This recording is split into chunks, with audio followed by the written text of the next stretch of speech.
You're listening to Shift, Human First Financial Guidance with Ross Marino.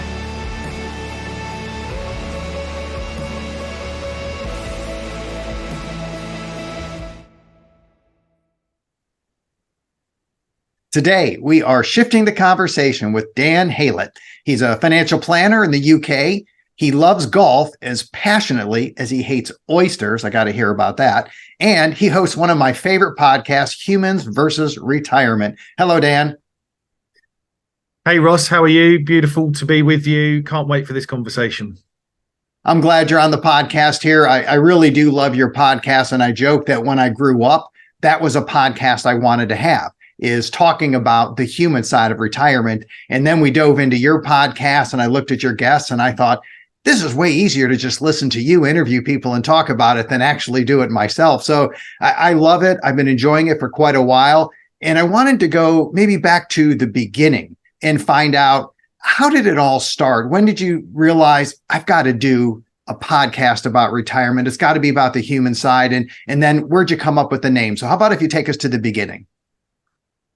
Yeah, firstly, I massively appreciate those words. It's, when I first launched it, and I'll get back to the whys in a second, I had zero expectations. So kind of having one listener is just outstanding. So to have the multiples, I think I'm up to nearly 9,000 downloads and all the stuff. I have no idea whether it's good or bad, but to have people listening to this thing is just humbling and mind blowing. So thanks for those kind words. It was a really interesting journey for me to launch the podcast, one that I thought about for 2 or 3 years. Like, how do I share? What's the best way to share some of my thoughts, the amazing work, and the thoughts and amazing work of others that I've come across that needs to get out to other people? What's the best way to share this? And I'm a talker. I quite like writing. I'm not great here. I love drawing, which I'm sure we'll get onto in a second, but I'm a visual kind of talking kind of person. So it all come back to that question I asked myself a couple of years ago. How can I authentically be me? And how can I get this message out there?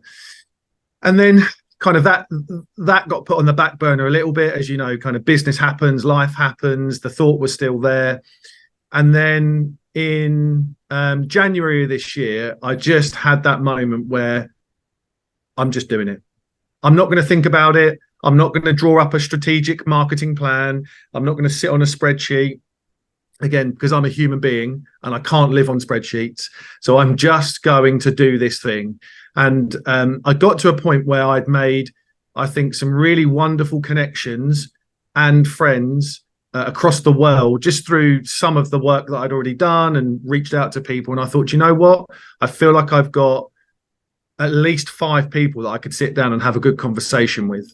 And thought, I'm going to do it. I mean, let's see where it goes. So, and that was all part of my journey to try and get out the wonderful work that we as a business do, but I know many other planners across the globe do, and also to start to tackle, I think, what was becoming a really big problem, that too much out there was focused on the numbers. And there's not enough people talking about the human side of retirement. And I know the work that I do and the life-changing work I do is centered around the human being. And I wanted to get that out there because there was a problem happening with my clients. I was taking on new clients that had money and no meaning. I was taking on new clients that had money and they didn't know what they were doing. They were fearful of everything apart from the money, but associated retirement with the number and never really worked on that stuff. And when I worked on it with them, it was quite, in a very short space of time, quite life-changing for them. So yeah, I wanted to get that out there. And I thought, you know what, let's talk to a few people and see what happens. Well, I am so glad you started it. And like so many things, once you start doing it, your mind just starts coming up with other ideas. You gain insight. You think of different ways that you could share the message. And often you go off in different ways.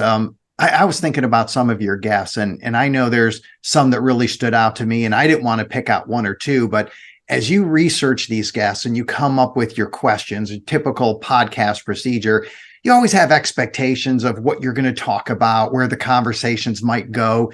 Is there any guest that kind of surprised you, whereas you dove into the conversation, it just went maybe some places you didn't expect, or you got some insight you weren't expecting?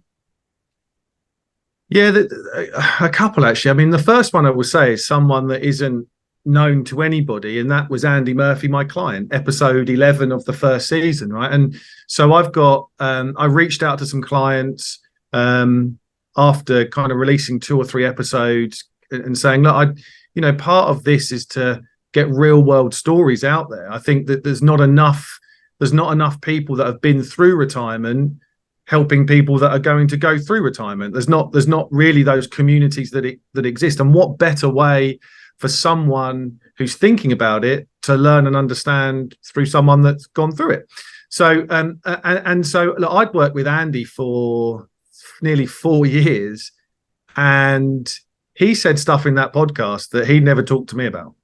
So it was really interesting. He almost kind of stepped up to the plate, and it felt like he wanted to be this kind of voice of reasoning and mentor to other people because he'd been through stuff. And he said to me afterwards, he was like, "This has given me new wind, and I'm now talking to other people about my journey, and I feel like I can really help because my experiences have been this, and this." So I think, and he's been a bit more active with some of his ex-colleagues who were thinking about retiring and started sharing his story. It gave him this confidence that actually the thing I've been through matters and it can really help other people. So that was. I just thought we were going to have a conversation about the stuff that I'd already spoke to him about over the last 3 or 4 years, and he brought in some of these new thoughts and feelings he'd had, and so yeah, that was a very, very special conversation that I had.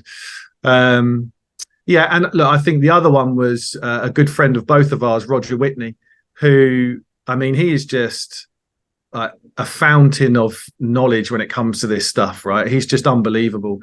And you can't think that someone has any more wisdom in there than the thing that you've heard them and spoke to them many times. But again, hit play, light goes on, hit record, light goes on, sorry. And he shared some amazing stuff, and I've had more feedback on his episode from people I know and people I don't know about how it resonated directly with them. And again, that shows to me his experience in talking directly to the people. Right? He has talked directly to retirees for years, and he knows how to get that message across.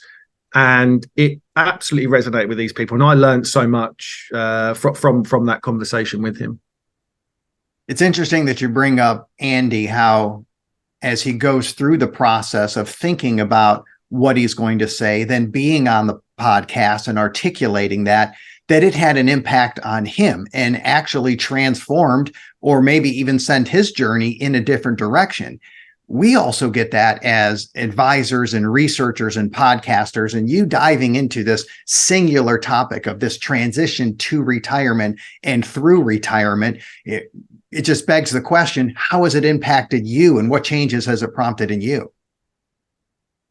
Yeah, I mean, I'm going to struggle to put it into words, only because the impact has been, I think, many more times than I can even imagine, right? So I'm going to try and say it, but I think it's impacted me more than I can do it justice.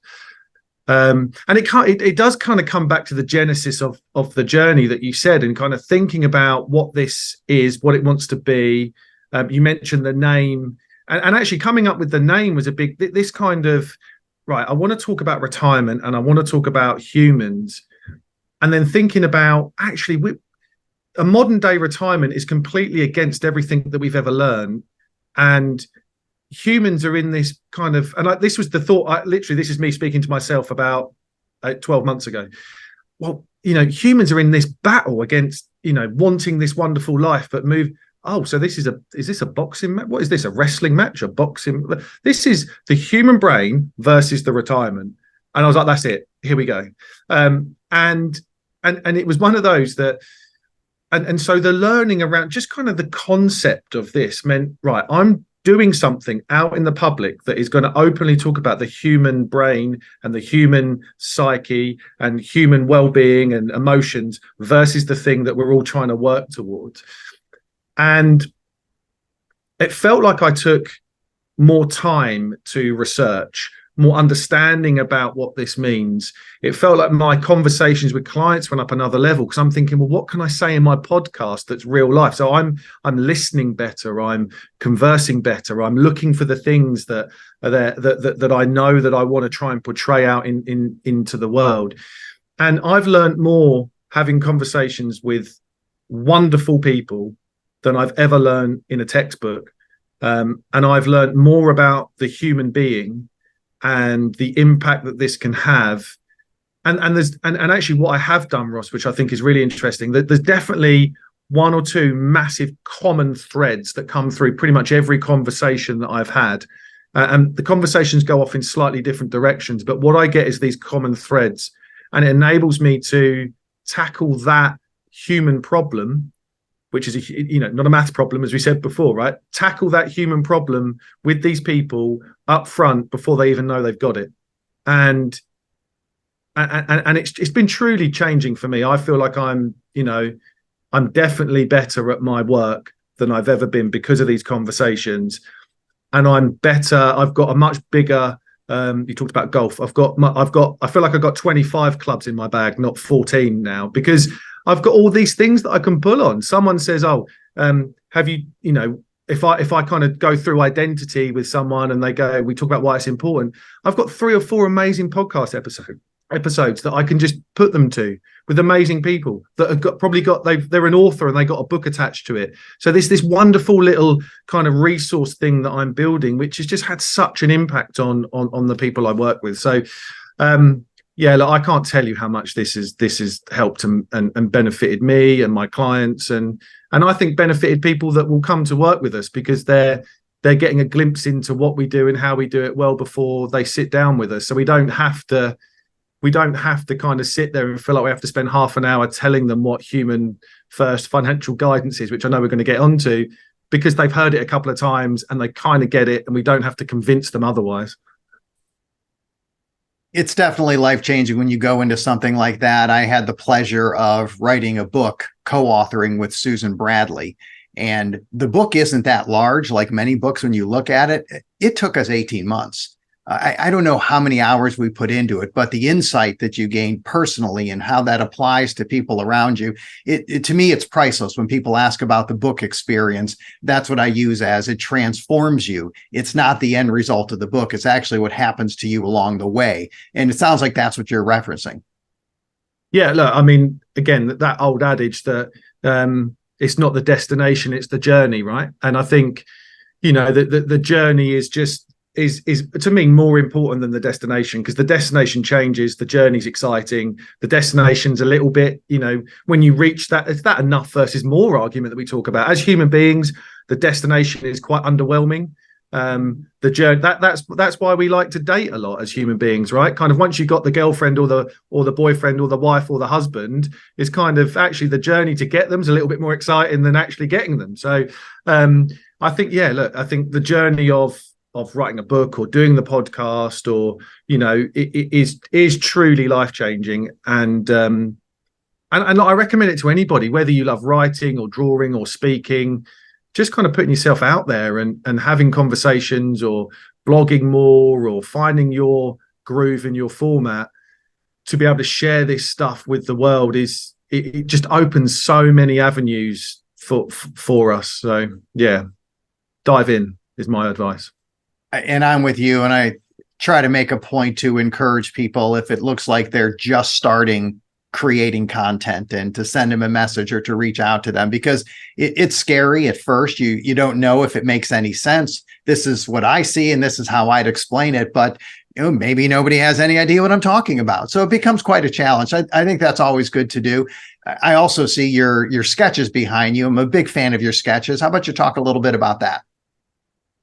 Yeah, so again, I mean, how many times have I spoke to people and where they've said to me, and I've done it in meetings, I've spoke to other financial planners, both in the States and over here and elsewhere, And they go, like, when I can't quite get my point across, I reach for a pad and I draw it. You know, how many times and so I used to do that loads, and it was kind of like, well, they're not quite getting the thing. Here's a little way to visualize it. And again, it comes back to understanding more about humans, in my opinion. You know, I think human beings are visual. They connect with visuals better than they connect with words, written words and spoken words. And the brain is a calorie burning machine that is lazy, so it doesn't like to burn calories. So the more it has to do, the more it'll switch off. So recognizing that, and so it built momentum. I'd done a couple of sketches for a couple of people, and just started drawing some of these things down. And it's got to a point where my first thought is, if I hear something quite inspirational, if I hear something that I think would really resonate with people, I'll try and sketch it. I'll try and do something that resonates. Look, I mean, I've delivered a couple of presentations in the UK over the last couple of weeks, and they've called me the UK Carl Richards, which is I take as flattering. Carl's a good friend, and he's blessed my drawings. Not that I need it from him anyway, but he's a lovely guy. But yeah, so like, it's been a truly magical experience for clients. I've got, you know, these are on canvas. They're downloadable on my website.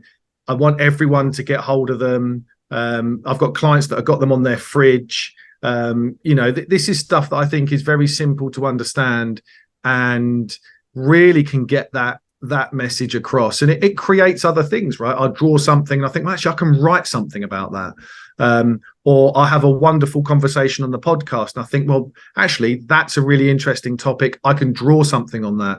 And you know what, I don't know whether it resonates or not, but all I'm hoping is that it resonates with someone, or one of my sketches resonates with someone, and I think it's done a great thing. So again, another place to get Dan's head thoughts out is on the sketches, which is all good.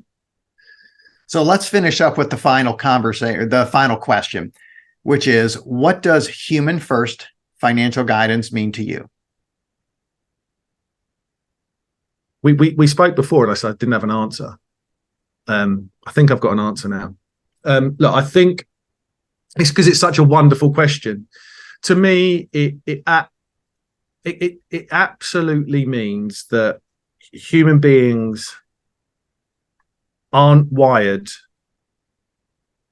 for a modern day society. And I don't even need to put money in that equation, because we all know that a modern day society is ramming things down people's throats about money and how to earn it and how to save it and how to spend it. And I don't think, well, I know for a fact that we haven't caught up with that anywhere near, and it's causing people huge amounts of concern and anxiety, issues, problems. And so for me, it does exactly what it says on the tin. It's the human being at the center of their life,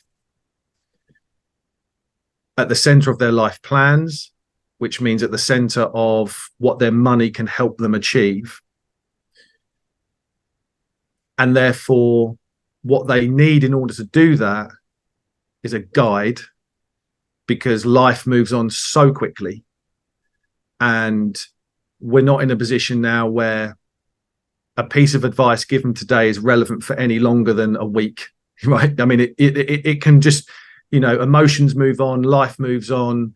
You know, so I think it's so important to put the human at the center of all of their planning work.